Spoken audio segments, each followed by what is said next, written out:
Hi guys, कैसे हैं आप लोग। सो गाइस, वीडियो में हम केमिकल बॉन्डिंग चैप्टर के क्वेश्चंस कर रहे हैं जो कि जेई मेन जनवरी 2024 अटेम्प्ट में आए थे। इस चैप्टर को मैं 4 पार्ट में कंप्लीट करूंगा। ये फर्स्ट पार्ट है। ओके, सो सारे लिंक जो भी है आपको डिस्क्रिप्शन बॉक्स में मिल जाएंगे। सो प्लेलिस्ट जो है सेक्शन जरूर देखें आप, चैप्टर वाइज और ईयर वाइज बहुत कुछ मटेरियल अपलोडेड है।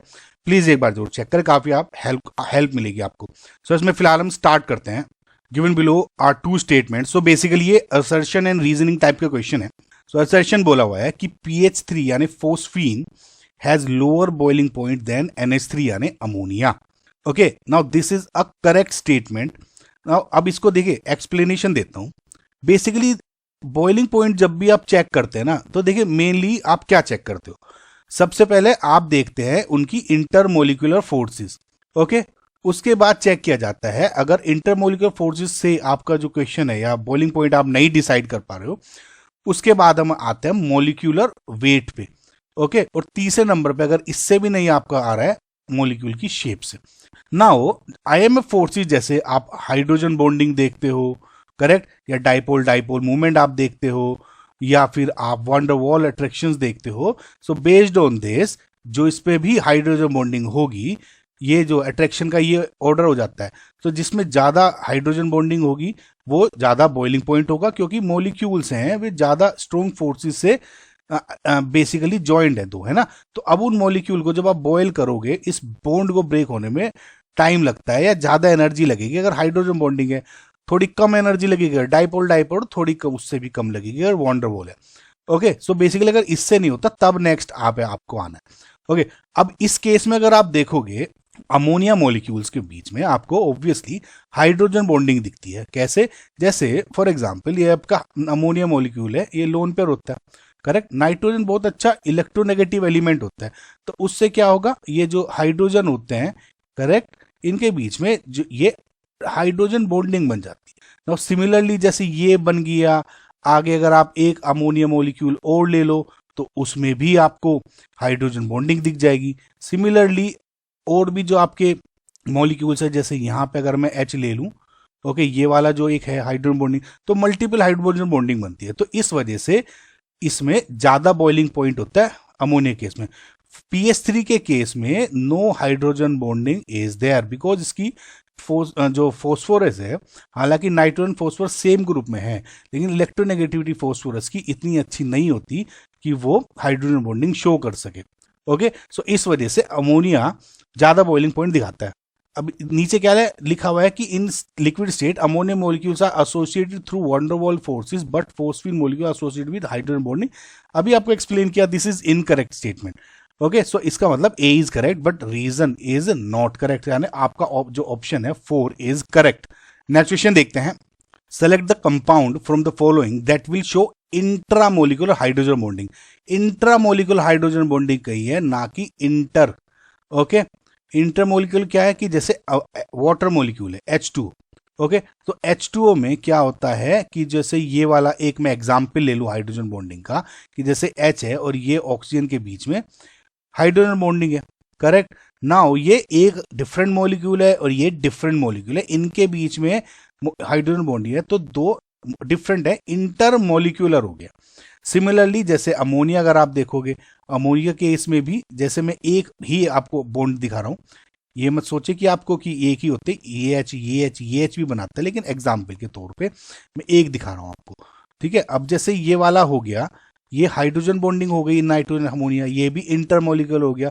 सिमिलरली आप एल्कोहल में अगर आप देखते हो C2H5OH में भी ये जो है आपका इंटरमोलिकुलर हाइड्रोजन बॉन्डिंग रहती है, करेक्ट, जैसे ये O इस H के बीच में। बट इस केस में अगर आप देखोगे, इसमें इंटरमोलिक्यूलर नहीं है बल्कि इंट्रामोलिक्यूलर, मॉलिक्यूल के विद इन आपकी हाइड्रोजन बॉन्डिंग है। अब जैसे अब मैं ये NO2 ले रहा हूं, इसको अगर मैं प्रॉपर तरीके से ड्रॉ करूं, है ना, और यहां बराबर में O और H है, तो इस O और इस H के बीच में हाइड्रोजन बॉन्डिंग बनी होती, क्योंकि थोड़े से ये नियर है, इनके बीच में अट्रैक्शन थोड़ा आ जाता है आपस में। सपोज यहाँ पे मेटा पोजीशन पे होती या पैरा पोजीशन पे होती, तब ये और हाइड्रोजन बॉन्डिंग पॉसिबल नहीं होती। ऑर्थो पोजीशन पे ही है अगर ये, OH तभी अवेलेबल रहती है। तो ये हाइड्रोजन बॉन्डिंग यहाँ पे है। अब क्योंकि मोलिक्यूल के अंदर है तो इंट्रा मोलिक्यूलर होगी and that is why this is your correct answer. Next question देखते हैं। Given below are two statement. Statement 1 है a pi bonding molecular orbital has lower electron density above and below the internuclear axis, lower बोला हुआ है, okay. और statement 2 है the anti bonding molecular orbital has a node between the nuclei। अब देखिए इसमें तो सिर्फ आपको थियोरेटिकल क्वेश्चन है। अगर आप इसको पता है आपको कि जैसे दो फॉर एग्जांपल इन्होंने पी वाई मिक्स किए, करेक्ट। अब जब ये बॉन्डिंग मोलिकुलर ऑर्बिटल बन रहे हैं तो इसमें क्या होगा, ये प्लस प्लस ये मिक्स करके ये बन गए, ओके। तो अब इसमें क्या है, ये जो अबोव और बिलो एक्सिस दिख रहा है आपको, उसमें जो इलेक्ट्रॉन डेंसिटी ये क्या है, इलेक्ट्रॉन डेंसिटी है ना सिर्फ, तो हाई इलेक्ट्रॉन डेंसिटी है, करेक्ट। लेकिन जब एंटी बॉन्डिंग के केस में देखते हो तो ये क्या है, अराउंड एक्सिस है ना। तो क्या है, इसमें has a node between the nuclei, जैसे इसमें दिख रही है आपको nodal plane, correct. Electron density है इनके बीच में, ये नोडल प्लेन्स बने हुए हैं। नोडल प्लेन्स मतलब क्या होता है गाइज, कि यहां पर जो इलेक्ट्रॉन डेंसिटी है वो एकदम जीरो है, समझ में आपको। तो ये जो आपका हायर वाला हो गया और ये करेक्ट हो गया। तो इसका मतलब क्या है, जो ए पाई बॉन्डिंग हैज लोअर, इसकी वजह से इनकरेक्ट हो गया, यहाँ पे हायर होना चाहिए था। Statement 1 is wrong, statement 2 is correct. Diagram देखते ही इजी तरीके से समझ में आ जाता है। So option number 3 is your correct answer. Next question देखते हैं। द नंबर ऑफ मॉलिक्यूल्स और ions having trigonal bipyramidal shape is. भाई देखिए इस क्वेश्चन को करने के लिए, जैसे जो ये वाले हैं कोऑर्डिनेशन वाले हो गए कंपाउंड्स, जैसे ये और ये, ओके। तो इसको तो आप नॉर्मल मेथड से यूज करेंगे। और जो ये वाले हैं ये और ये, इसको गाइज मैं ट्रिक के थ्रू करूंगा, क्योंकि ट्रिक जो मेरी ट्रिक है उससे आपको कोई ज़्यादा टाइम नहीं लगेगा। मैं उसकी बहुत बार आपको बता चुका हूँ मेरी केमिकल बॉन्डिंग की वीडियोस में, लिंक आपको डिस्क्रिप्शन में मिल जाएगा ट्रिक का। लेकिन इसमें भी आपको मैं थोड़ा बहुत समझा दूंगा, क्योंकि मैं इसी को यूज करूंगा गाइज। मैं अननेसेसरी टाइम नहीं कंज्यूम करना चाहता आप लोगों का। अब देखिए जैसे PF5 है, ओके। आपको क्या करना है, सेंट्रल मेटल एटम लेना है, यानी जो लेस इलेक्ट्रोनेगेटिव है ना, फॉस्फोरस। फॉस्फोरस के आउटर मोस्ट शेल में 5 इलेक्ट्रॉन्स होते हैं, क्योंकि नाइट्रोजन फॉस्फोरस के ग्रुप में है ना, तो आपको एटॉमिक नंबर भी पता नहीं होने की जरूरत है। तो 5 हो गए, 5 आपको F जोड़ने हैं, तो 1 2 3 4 5 F जोड़ दिए आपने। अब जैसे आपने बॉन्ड बना दिए, मेरी वीडियो देखना, आपको थोड़ा भी कंफ्यूजन है तो lone pair plus bond pair देखो। लोन पेयर मतलब जो अगर कोई बॉन्डिंग में नहीं दिख रहा, इसमें सब बॉन्डिंग में है, 1 2 3 4 5, तो 0 + 5 अगर इसका इश्यू है, अब ये समझ में आ जाएगा और आपको, तो 5 हो गया। जब ये 5 काउंट हो गया, आपको क्या देखना है, ये मेरा टेबल देखिए, इसमें मैंने कहा है कि 5 काउंट आ रहा है। 5 काउंट का मतलब होता है sp3d, ओके। sp3d कैसे, ये s1 और d1 अगर मैं काउंट करूं 3 4 और 1 5, करेक्ट। तो sp3d है विद 0 लोन पेयर। तो आपको बस इसमें देखना है sp3d है विद 0 लोन पेयर, इसका मतलब ये क्या होना चाहिए, ट्राइगोनल बाई पिरामिडल। तो मैं कहूंगा ओके, जो मेरा ये वाला है ये ट्राइगोनल बाई पिरामिडल है। सिमिलरली जैसे आप Br5 को देखेंगे, लेस क्या है, Br के आउटर मोस्ट शेल में कितने इलेक्ट्रॉन्स हो गए, 7। तो 1 2 3 4 5 6 एंड 7, 5 F जोड़ने आपको, तो 1 2 3 4 एंड 5, एक ही लोन पेयर बच गया। अब lone pair plus bond pair का सम देखोगे, लोन पेयर 1, बॉन्ड पेयर कितना हो गया, 1 2 3 4 5, तो 6 हो गया आपका। 6 का मतलब होना चाहिए sp3d2, यानी 1 2 और ये 3 ऐड करोगे 6 आ गया। sp3d2 विद 1 लोन पेयर, तो क्या आ जाएगा, sp3d2 विद 1 लोन पेयर का मतलब होता है स्क्वायर पिरामिडल शेप, ओके। तो ये क्या हो गया आपका, स्क्वायर पिरामिडल है, तो ये नहीं हुआ। PCl5 अगर आप देखोगे तो PCl5 भी गाइज सेम PF5 की तरह आ जाएगा, बस Cl रिप्लेस हो जाएगा इसमें।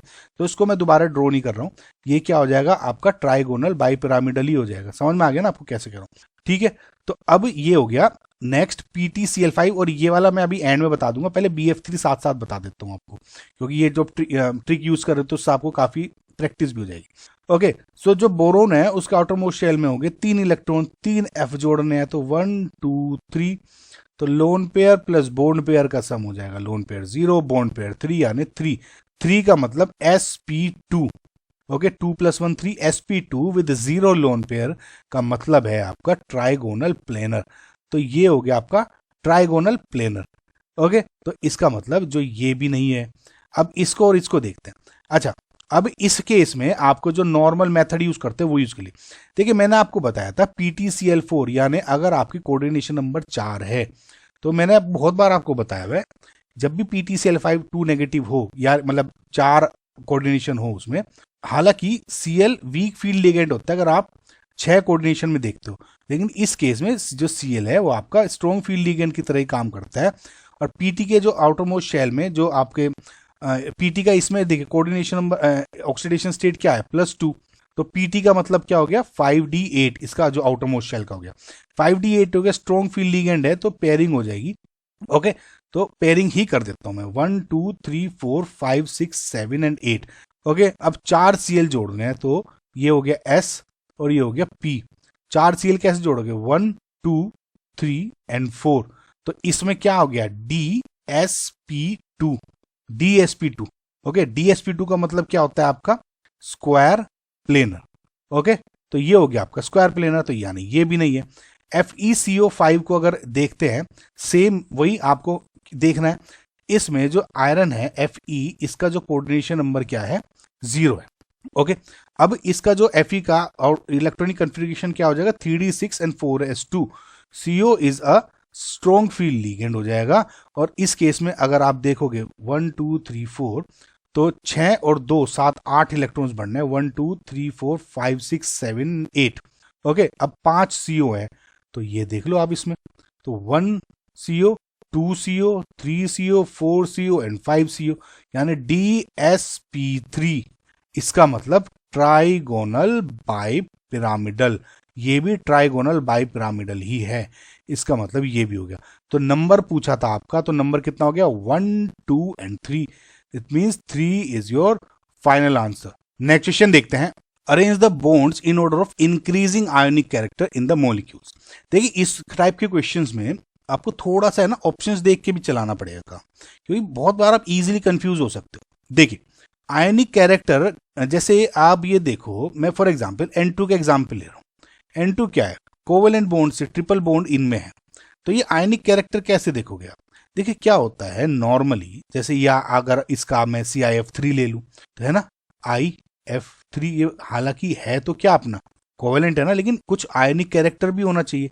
तो इसको आप ये देखो कि जो आयनिक कैरेक्टर है वो बेसिकली जो इलेक्ट्रोनेगेटिविटी है एटम्स के बीच में, दो सपोज C एंड X है, इनके बीच में जो इलेक्ट्रोनेगेटिविटी का डिफरेंस है उस पर डिपेंड करता है।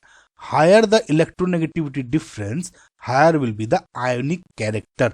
समझ में आया, मतलब ज्यादा इलेक्ट्रोनेगेटिविटी का डिफरेंस होगा उतना ही ज्यादा इलेक्ट्रोनेगेटिविटी का कैरेक्टर होगा। अब इन सब एग्जाम्पल्स में अगर आप देखोगे, इन सब में जो N2 है वो इकलौता, दोनों के दोनों सेम है, इसकी भी जो भी En होगी उसकी भी वही En है, तो यानी इसमें ज्यादा कुछ इलेक्ट्रोनेगेटिविटी का डिफरेंस है नहीं, तो इसका मतलब ये सबसे कम आयनिक कैरेक्टर वाला कंपाउंड होगा।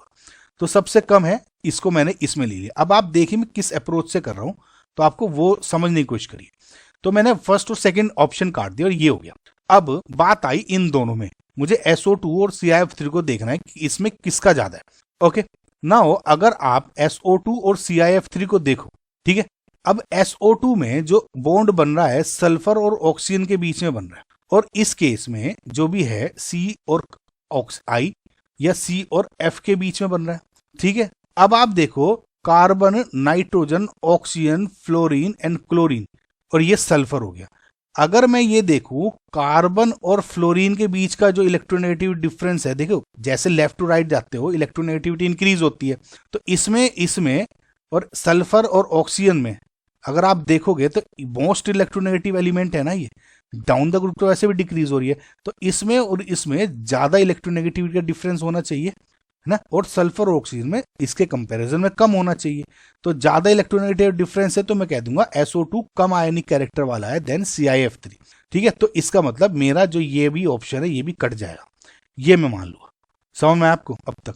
अब K2 और LiF की अगर आप बात करो, तो देखिए जो पोटेशियम है ऑब्वियसली मेटल है, इलेक्ट्रोनेगेटिविटी नहीं रखता, बहुत हम कह दो कि भैया बहुत ही लो इलेक्ट्रोनेगेटिविटी है।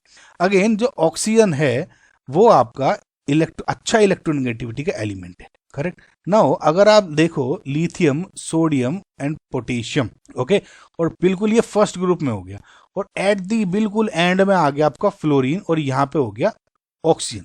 ठीक है।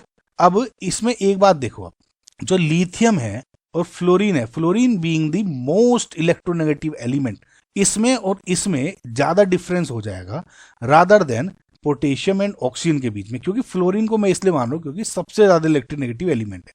करेक्ट। तो इस वजह से LiF को मैंने सबसे ज्यादा इलेक्ट्रोनेगेटिव लिया, तो इसका भी आयनिक कैरेक्टर सबसे ज्यादा होगा, तो इस वजह से K2O कम हो गया। ठीक है। इसी वजह से जो ऑप्शन नंबर 3 है is your final answer. So I hope आपको गाइज ये जो क्वेश्चन है समझ में आए होंगे। Thank you for watching. Please like करें, शेयर करें, सब्सक्राइब करें। Thank you, bye.